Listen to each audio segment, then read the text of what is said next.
जय माता दी दोस्तों, कैसे हैं आप सब। चलिए शुरू करते हैं आज की कहानी। बहुत दिनों बाद आज बाजार गई। रास्ते में रोड के किनारे एक बुजुर्ग औरत फटे पुराने कपड़े, डिब्बे और ना जाने क्या क्या जमा करके रखती थी। आज वो जगह खाली थी। मुझे अनहोनी का एहसास हुआ। बाजार में भी मन नहीं लगा। लौटते समय बगल के ठेले वालों से पूछा। वो बोला, 1 महीने से ऊपर हुआ, सुबह में मरी पड़ी थी। मन दुखी हो गया। 3 बेटों की माँ थी। बेटों के बीच जायदाद को लेकर विवाद में माँ बेघर हो गई। पर माँ की ममता किसी रिश्तेदार के घर जाने से खासकर भाई के बुलावे को भी ठुकरा दिया। अपने ही घर से बेघर होकर विक्षिप्त हो गई थी।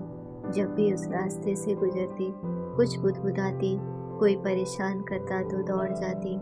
मैंने कई बार चाहा कि कुछ खाने का सामान ले जाके दे दूं, पर बगल के दुकान वाले ने कहा, न जाने कब भड़क उठेगी ये। रात में लोग कुछ रख देते हैं, वही खा लेती है। सप्लाई का पानी आता है, वहीं से पानी पी लेती है। कड़ाके की ठंड में भी यहीं पड़ी रहती है।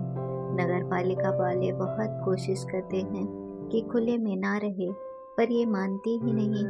कुछ दयालु लोग रात में अलाव जला कर रखते हैं, कुछ लोग गर्म कपड़ा भी रख जाते हैं। पैसे वालों को कोई कुछ नहीं कहता। इनके बेटे बहुत ही पहुंच और पैसे वाले हैं।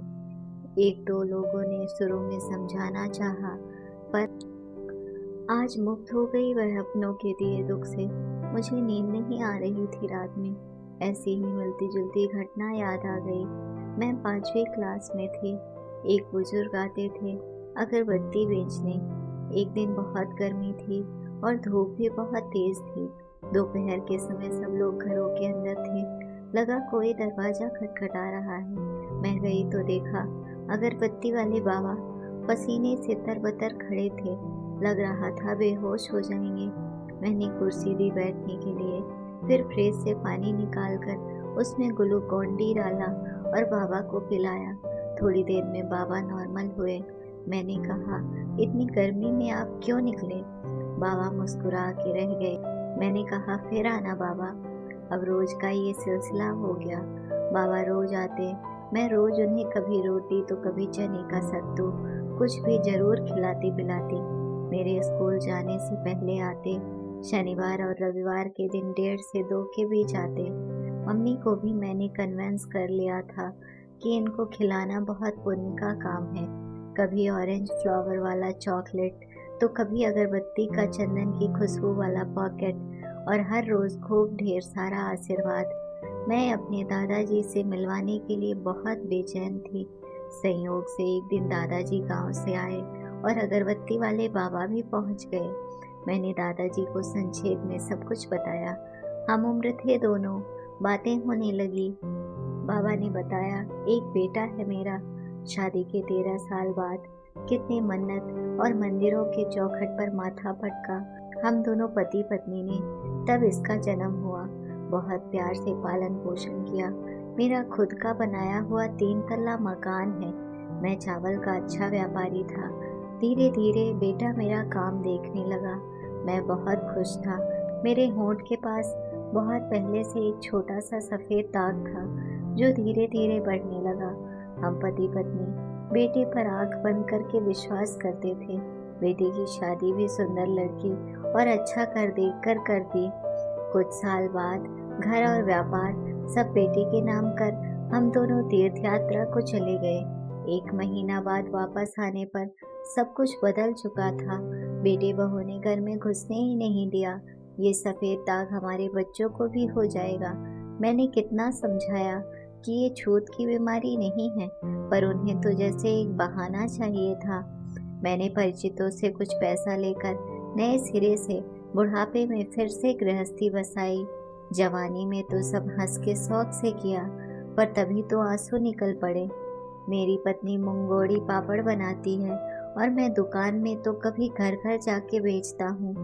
किसी तरह पेट भर रहे हैं। बेटा एक शहर में रहते हुए भी कभी कोई खोज खबर नहीं लेता। पोते पोतियों को देखने को हम लोग तरस जाते हैं। मेरे शुभचिंतकों ने थाने जाने की सलाह दी। मैं किसके खिलाफ जाऊं, जिसे कितनी मन्नतों से पाया। हमने संतोष कर लिया है, किस्मत में यही लिखा के लाए हैं, पिछले जन्म के कर्मों का फल है। बेटा फले फूले बस। दादाजी और अगरबत्ती वाले बाबा दोनों की आंखें लाल थी। एक की सुन के एक की सुना के बाबा का आना जारी रहा। 2 साल ऐसे ही गुजर गया। बाबा हमारे घर का हिस्सा बन चुके थे। 1 सप्ताह तक बाबा नहीं आए। मैं बेचैन हो गई, घर में भी सब परेशान। 8वें दिन बाबा आए। दाढ़ी बढ़ी हुई, 8 दिन में ही बहुत बूढ़े और कमजोर लग रहे थे। क्या हुआ बाबा? बेसब्र थी बाबा की अनुपस्थिति का कारण जानने के लिए। बाबा बोले, मेरी पत्नी नहीं रही, मेरी बहुत बड़ी चिंता खत्म हो गई। मेरे बाद उसका क्या होगा, मैं ये सोच के बहुत परेशान रहता था। मेरा ये फर्ज पूरा हुआ। बाबा चले गए। 2 दिन बाद बाबा ने भी दुनिया को अलविदा कह दिया। मेरे दोनों तरफ सोए हुए मेरे दोनों बच्चे लड़ रहे थे, मम्मी के पास मुझे सोना है। फिर फाइनली हुआ कि मम्मी बीच में, दोनों तरफ हम दोनों भाई बहन। ऐसे ही तो बच्चे माता पिता को अपनी दुनिया समझते हैं और बड़े होने पर इस दुनिया को वीरान कर देते हैं या जीते जी आग में झुलसने को छोड़ देते हैं। कभी बच्चों के मासूम निष्पाप चेहरे को देखती हूँ, सोए हुए कितने प्यारे लग रहे हैं। कभी उस सच को जिसे बहुत करीब से देखा है, महसूस करने की कोशिश की है। अगर कहानी अच्छी लगी हो तो अपने दोस्तों के साथ भी शेयर कीजिए और कमेंट में ज़रूर बताइए कि कैसी लगी ये कहानी। और हाँ, चैनल को सब्सक्राइब करना ना भूलें।